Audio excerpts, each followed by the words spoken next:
Well, guys, I was born this way, and there's no medical reason why that happened. My brother and my sister were born with arms and legs, and sometimes in life, things happen that don't make sense. My doctors never thought that I'd be able to walk, and today, I'm walking. I'm from Australia. Anybody one day want to go to Australia? It's such a cool place. And I now live in LA. I'm a Southern California boy. So I only live about 4 hours from here. And today I'm going to tell you, man, I love freaking people out. One day I'm in a car. I'm in the front seat. I'm not driving, of course. Can you imagine if I'm driving a car? They reckon they can put a joystick, that thing that controls my wheelchair, we can put that in a car. Like, how fully sick is that? Like, imagine if I get pulled over by the cops. Can I have your driver's license, please? Yeah, but it's over there, you're gonna have to get it. Imagine if I'm in big trouble. Put your hands up! Get out of your car!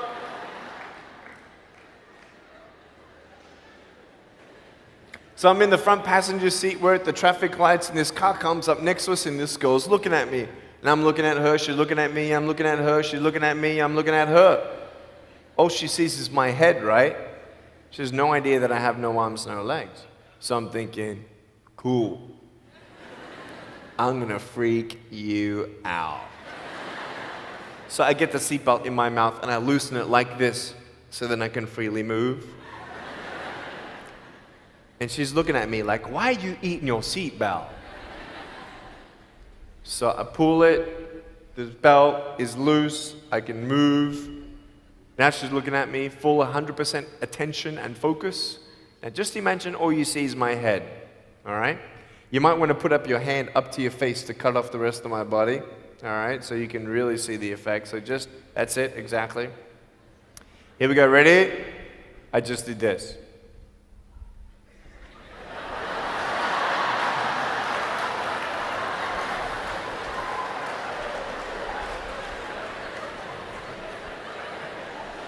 And her face, man, she was like, she nearly ran the red light, man. It was so good.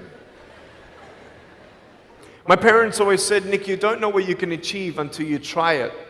And the doctors looked at me and said, he's not going to walk, he's not going to go to school, he's not going to do anything in his life.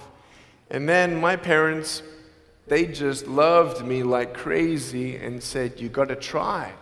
Try this, try that, try this, try that. And I'm thinking sometimes like, Mom and Dad, you're crazy, man. I have no arms, no legs. How would I ever be able to do this or do that? But they encouraged me and they loved me.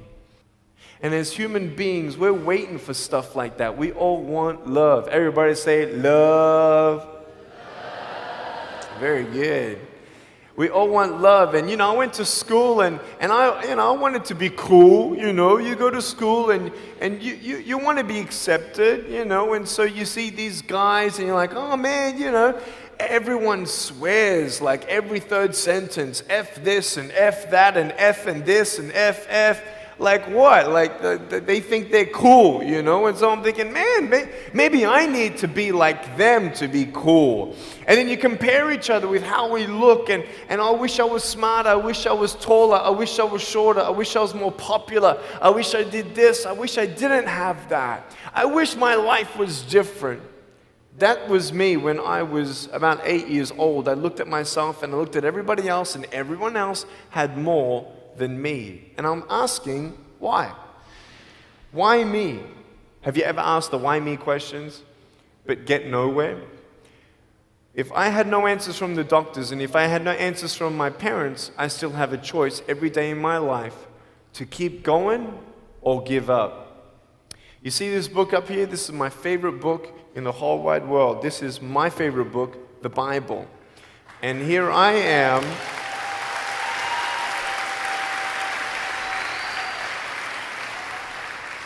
And here I am, and for me, that's my full potential in all that I can be here on earth. And so encouragement takes me closer to all that I can be, and discouragement takes me away. You see, it only takes 3 seconds for someone to tease me when I was at school and just say, hey, you ugly. Yeah, you can't do this and you can't do that. And some of you thinking like, man, seriously? You had kids picking on you? Like, how heartless are those kids? Picking on me with no limbs, like, you would probably say, well, I'm not that bad. I wouldn't pick on a kid with no limbs. But why would you pick on anyone? Well, because it's fun. It's just culture. Okay, we'll get to that. But for me facing all that stuff, I'm getting these seeds. Everybody say seeds. S-E-E-D-S, seeds. Have you seen the pictures of the sequoia reds up here in California? These huge trees. Like some of the trunks could be as nearly big as this room. I've seen those photos where they've actually dug out a tunnel in a trunk of a tree. You can drive a full-size SUV right through it. That all started with a little seed. If you leave a seed of lies in your heart and in your mind and you don't know the truth, if you don't know the truth, you will die with the lie. I started dying because I started believing what I was told. I want you to know the 3 things that I needed to come to in my life is the truth of my value, the truth of my purpose, and the truth of my destiny. I want you to know something. In our mind, we put ourselves down all the time. I want to ask you today, do you think I'm cool enough to be your friend? But I don't swear, I don't use the F-bomb. Am I still cool enough to be your friend? But I don't tease people. Am I still cool enough to be your friend? But I have no arms, no legs. Seriously.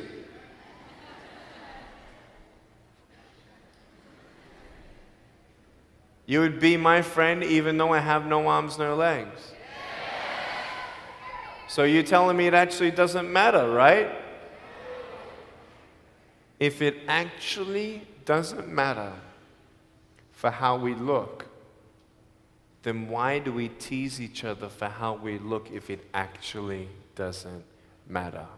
Why is it that we look ourselves in the mirror and we see ourselves, well, we're having fun. Oh yeah, man, we're just part of culture, man. There were 12 people one day teased me, taking me away from my hope. 12, 11, 10, 9, 8, 7, 6, 5, 4, 3, 2, 1. Don't worry, I won't fall off because if I did, I'll break my arm. But 12 people teased me one day, and I can put a pretty brave face on, but cry on the inside. For real. Oh, it doesn't hurt. Yeah, it hurts. There was this one bully. I became his target for 3 weeks. And every time I go by him, I was 13, he was 17. I was in my chair. I'm only 4'9" in my other chair, my old chair. He's like 6 something, so he's huge, right? So I'm looking up at him, and every time I go by him, he's like, hey, there's Nick. He has no... And you can imagine what he said. And I'm like, what's his problem, man? So I tried to avoid him, and I was so embarrassed. He would say it really loud, and everybody would be looking, and some would be laughing. I'm like, what is this guy's problem, man? So one day, after 3 weeks, I went up to him, and I said, hey. He's like, hey. I said, can you please stop it? He said, stop what? I said, stop teasing me. He said, what are you talking about? I said, every time I walk by, you say that stuff. He's like, what stuff? He didn't know how to take me on. So I'm looking at him and saying, nah, man. Every time I walk by, you say exactly this, and I want you to stop. I forgive you, but stop it. He's like, oh, is that hurting you? Now, I could have said, nah. Or I could have said, yeah. It takes a level of humility to actually say, actually, I don't like that. It's killing me. And I said, yeah, it's hurting me. He said, all right, I'm sorry, man. I was just, playing around. He said, give me a hug. He said, what? I said, give me a hug. He was like, all right. So I gave him a hug. I'm a hugging machine. We made the Guinness Book of World Records. 1,749 hugs in 1 year. We did it last year. My arms fell off, all right? The scary thing about hugging so many people is that anyone can just pick me up and take me home, all right? Like, what am I gonna do? Like, eat them or something? Like, pretty mean headbutt, right? I want you to know that you might be playing around. I could pretty much say that 98% of you have teased someone in your life. I tried to commit suicide because of people who thought they were having fun, not knowing the hell that I was going through. The people you're teasing, what if the person you're teasing is the person who's thinking of committing suicide? What if the person you're teasing is the one who's tried to commit suicide, who hates their life because of you? You don't know if the person you are teasing is the son or daughter of a drunk at home getting abused. And all they need is someone like you to keep on pushing them this way. We need hope. So find something else to do. Find positive things in your own life. I don't care about how you look. I will never, ever, ever tease you. I will never tease you. I could tease you. I could be tough. People thinking that bullying is tough. It ain't tough. My wheelchair, this is tough. This thing, man. I'll tell you something. You ready? This wheelchair. This thing's so tough. When my friend built this for me, he said, you're gonna love it. I said, what, does it go fast? He said, no, but it's tough. And I said, well, what do you mean? He said, you'll find out. The torque in these motors at the bottom, at the back, this thing, if someone's holding it, I'm telling you, it can go 90 degrees. I went 80 degrees up, all right? Someone's holding me to make sure I don't tip back. My wife, she loves shopping with me because she just jumps on the back and we go shopping. Like, she just shops and shops because she doesn't drop, right? We just go and do it. It's fun. Now, what I tried one day to do, you'll never believe me, maybe you will, just know that every word that comes out of my mouth is not an exaggeration. One day, I needed to move a car. So I got my wife to put my car, my 66 Chevelle, in neutral. It's a 2.5-ton car. And I backed it back with this thing. Just like this, like nothing. This thing is tough. Guess what? The definition of tough means it's strong. To show your strength, you need to do something that's difficult. I would sound so stupid if I said, hey guys, I got a Matchbox car one day and I got some fishing line and I towed that Matchbox car all around all day. How tough is my BMW? That's stupid. That's the same thing with bullying. You think you're tough? You're trying to show your strength? That's not your strength. Let me come back in 10 years and let me get your anyone have a 3-year-old nephew? Anybody have a 3-year-old nephew? Cool, put your hands down. I will get any one of your 3-year-old nephews, bring them tomorrow night at where I'm speaking, and we're gonna put him up on stage and let me show you how tough I am. We'll get your 3-year-old nephew and we'll put him up here on the table and let me tease him. Let me show you how tough I am. That's what you are. I could pick on you, you biggest bullies. I could pick on anything you like. Any singer, Any music that you like, I could tease you. I could tease your family. I could tease your friends. I could tease about the movies that you think are really cool. I could tease anything about you. I could tease you about your nose, your eyes, your teeth, your chin, your hair, your ears, your elbows, your knees, your whatever, man. I can tease you about anything. It ain't hard, just like you can tease me. You want to know what tough is? Go to the people you teased and say sorry. You want to know what tough is? Go up to the people who still tease you and say, hey, stop it. I forgive you, but please stop it. That's tough. I want you to know something, the truth of who you are. I don't care what job you get. I don't care. I don't care how smart you are, everyone. I don't care. I don't care. I love you and I believe in you. I don't care if you end up being a janitor in this school. I'll tell you why. Because the janitor in my high school inspired me to be a speaker. He changed my life. He said, you should be a speaker. You know what I said? You're crazy. He said, no, really, you need to be a speaker. I said, stop it, man. 4 months later, he twisted my arm, and I said, yes. I spoke in front of 10 people, then another 10, then another 10, then I found myself in front of 300 sophomore students. And 3 minutes into my speech, half the girls were crying, and one girl in the middle of the room started weeping, and she put up her hand and she said, I'm so sorry, can I come up there and give you a hug? And in front of everybody, she came up and she hugged me and she cried on my shoulder and she whispered in this ear, thank you, thank you, thank you. No one's ever told me that they love me. No one's ever told me that I'm beautiful the way that I am. It was because my parents told me that I was beautiful that I'm still here. Some of you don't have those parents, and that's why I'm here. I love you, and you're beautiful just the way you are. Never, ever give up.